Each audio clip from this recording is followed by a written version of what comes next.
थोड़ा सा हेडल्स आता है, लेकिन पढ़ते जाओगे तो तुम्हें, अगर तुम एकदम ही पहली बार रिवीजन कर रहे हो पढ़ने के बाद, तो तुम्हें पता है कितना टाइम लगेगा।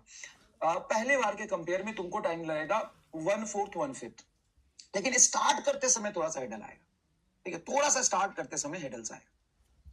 ठीक है, थोड़ा सा, तो उससे तुम डरना मत। शुरू करना, रिवीजन शुरू करना, थोड़ा सा स्टार्टिंग में 1-2 दिन पेन आएगा, लेकिन जब तुम करते चले जाओगे ना, तो चीजें तुम्हें याद आती चली जाएगी। एकदम स्टार्टिंग से देखोगे तो हो सकता है कि तुमको याद ना है, लेकिन धीरे धीरे याद आती चली जाएगी।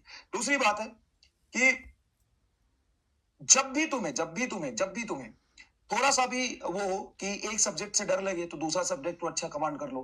मतलब ऐसा नहीं है कि परेशान होकर पढ़ना ही छोड़ दो।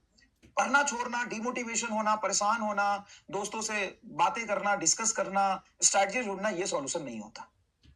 आपको अगर एक सब्जेक्ट थोड़ा भी कभी परेशान कर रहा है, या कोई दिक्कत हो रही है, या नंबर कम आ गया, रिवीजन नहीं हो, दूसरा सब्जेक्ट स्विच करो, उसको पढ़ो। दिमाग जब फिर कूल डाउन होगा, शांत होगा, तो फिर इसको पढ़ लेना। इस तरीके से करो। तीसरी बात, कई सारे बच्चे ये बोल रहे थे कि सर ऐसा है कि हमारे बायोलॉजी में कम नंबर आ रहे हैं, या फिर ओवरऑल नंबर कम आ रहे हैं, फिर क्या करें? तो मैंने पूछा बायोलॉजी में कितने आ रहे हैं? तो बायोलॉजी में सर 250 आ रहे हैं। अगर बायोलॉजी में आपको 250 आ रहे हैं, और आप यहाँ पे जेई मेन और एडवांस के क्वेश्चंस फिजिक्स में करके कुछ नहीं कर पाओगे। आपको एग्जाम का पैटर्न समझना है। कभी भी फिजिक्स का सिलेबस 50% नीट में नहीं आएगा, वो 25% ही रहेगा, है ना। बायोलॉजी आज भी फिजिक्स में नीट में 50% है।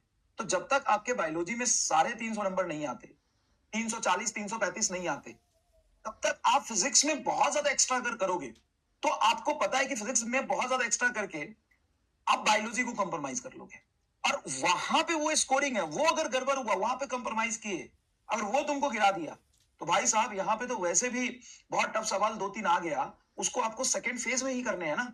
ईमानदारी से सोचो, अगर नीट में टफ सवाल आ गया 4-5, नीट 2025 जैसा ही पेपर आ गया, मैं मानता हूं नीट 2025 जैसा ही एकदम हूबहू पेपर आ गया। नीट 2025 में बायोलॉजी भी लेंदी था, आप याद रखिएगा। नीट 2025 में बायोलॉजी भी लेंदी था, वैसा ही पेपर अगर आ गया एकदम हूबहू, तुम्हारी क्या स्ट्रेटजी होगी, तुम बताओ। तुम्हारी क्या स्ट्रेटजी होगी? एकदम सेम टू सेम हूबहू वही पेपर आ गया 2025 जैसा ही, मतलब सेम पेपर, लेवल सेम। तुम्हारी क्या स्ट्रेटजी रहेगी? क्या स्ट्रेटजी रहेगी बताओ। वही तुम 2025 वाला पेपर ही आज 2-3 दिन में एक बार देना, और उसको सॉल्व करके अपनी स्ट्रेटजी बनाना। क्या स्ट्रेटजी रहेगी? कम से कम बायोलॉजी में 330 340 तो लाओगे।